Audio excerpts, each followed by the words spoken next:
ભાલોદ પંથકમાં સૌભાગ્યવતી મહિલાઓએ શ્રદ્ધા ભાવે વટ સાવિત્રી વ્રત ઉજવ્યું. ઝઘડા તાલુકાના ભાલોદ રાજવાડી પંથકમાં હિન્દુ સંસ્કૃતિના પવિત્ર તહેવાર વટ સાવિત્રી વ્રતની ઉલ્લાસભેર ઉજવણી કરવામાં આવી હતી. આજના દિવસે ભાલોદ ગામે સુહાગન મહિલાઓએ પરંપરાગત વસ્ત્રાલંકારમાં 16 શણગાર સજીને ભક્તિભાવપૂર્વક વ્રતનું પાલન કર્યું હતું.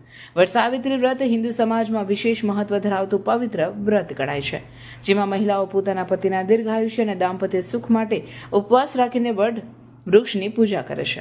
વહેલી સવારે મહિલાઓ સ્થાનિક મંદિરો અને જૂના પોલીસ સ્ટેશનના પ્રાંગણમાં ભેગા થઈને વટ વૃક્ષ પાસે ભક્તિભાવ સાથે પહોંચી હતી.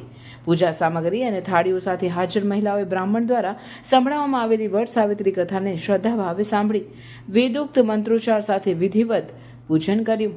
મહિલાઓએ કાચા સૂતરના ધાગા વડે વટ વૃક્ષની પ્રદક્ષિણા કરી અને નિર્જળ ઉપવાસ સાથે માતા પાર્વતીની આરાધના કરી હતી. સમગ્ર પંથકમાં આ વ્રતને લઈને ભક્તિભાવ અને આનંદનો માહોલ જોવા મળ્યો હતો.